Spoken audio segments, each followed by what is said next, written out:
اللہم صلی علی محمد و علی آل محمد۔ اے راہ حق کا مسافر، اگر تو نے اس رستے پہ چلنے کا فیصلہ کر لیا ہے تو اس رستے پہ ویسا بن کے چل جیسا تو اس دنیا میں پہلے دن آیا تھا۔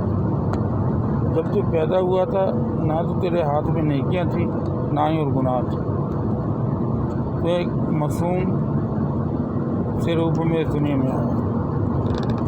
جو کچھ بھی ہوتا ہے وہ انسان کے اپنے ہاتھ کی کمائی ہوتی ہے۔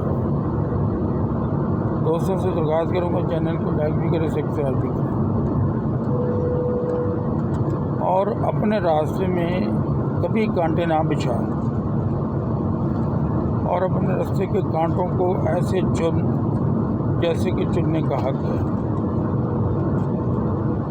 تمہارے راستے کے کانٹے کیا ہیں؟ تمہارے اپنے ہاتھوں کے کیے ہوئے گناہ، زبان کے کیے ہوئے گناہ، آنکھوں کے کیے ہوئے گناہ، کانوں کے کیے ہوئے گناہ۔ اگر تو اس ماہ رمضان شریف کا صحیح لطف اور فائدہ اٹھانا چاہتا ہے تو پھر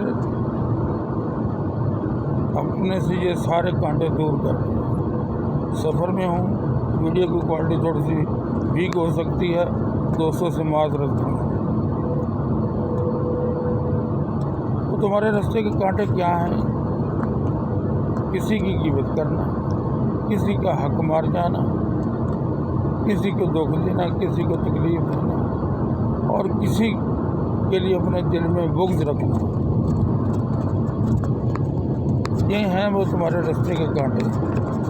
اللہ تبارک تعالیٰ نے تجھے موقع دیا ہے، ماہ رمضان شریف تجھے نصیب کیا ہے، روزہ رکھنے کی طاقت دی ہے، نماز پڑھنے کی طاقت دی ہے، تو بہت ہی اچھا ہے کہ اپنے آپ سے اس گندگی کو دور کر دیں، اس بلا اور مصیبت کو اپنے سے دور کر دیں۔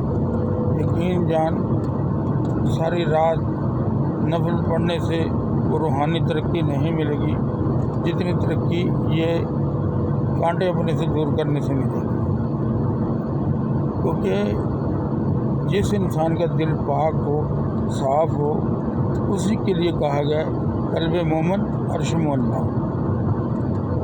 اور پھر حضور نبی کریم صلی اللہ علیہ وسلم کی زندگی ہمارے سامنے ہے کہ آقا دو جہان نے پوری زندگی کسی کا دل نہیں دکھایا۔ آپ نے تو بشارتیں دی ہیں دل ٹوٹنے والے کی دل جوئی کرنے پہ جنت کی۔ ہم اس آقا کی امتی ہیں کہ جنہوں نے اپنی ذات کی خاطر اپنے لیے کسی سے کوئی بیر نہیں رکھا، کسی سے کوئی دشمنی نہیں کی۔ آپ سب جانتے ہیں، احباب پڑھے لکھے ہیں، اور اس ماہ رمضان شریف 2 رکعت نماز توبہ ادا کریں، اور پھر کثرت کے ساتھ مچھلی والے صاحب جن کے حضرت یونس علیہ السلام کی دعا کو اپنا وظیفہ بنا لیں، کم سے کم 313 مرتبہ صبح، 313 مرتبہ شام کو، یا حی یا قیوم لا الہ الا انت سبحانک انی کنت من الظالمین، اس کو اپنا ورد وظیفہ بنائیں، اور جن لوگوں نے آپ کے ساتھ زیادتی کی ہے ان کو صدقے دل سے معاف کر دیں، اور جن سے آپ سے کوئی غلطی خطا ہو چکی ہے ان کے سامنے جا کے معافی مانگ لیں۔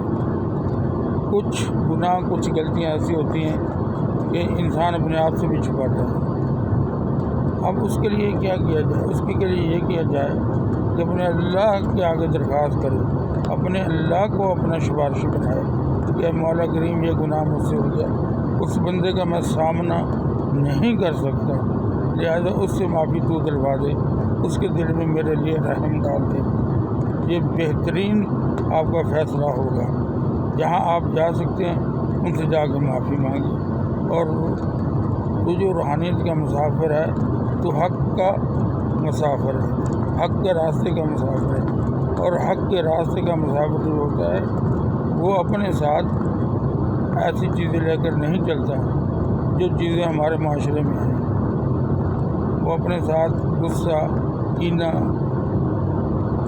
خود پسندی، ہاں جی، باقی کچھ چیزیں میں نے پہلے بتائی ہیں، یہ سب اپنے آپ سے دور کر دیں اور اپنے مالک اور خالق کی درگاہ پہ بیٹھ جائیں.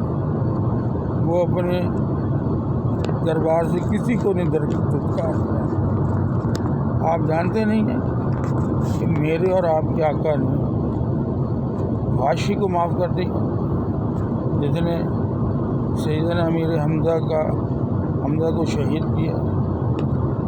آقا دو جہانوں سے ہندہ کو معاف کر دیا، جس نے آپ کا مسئلہ کیا.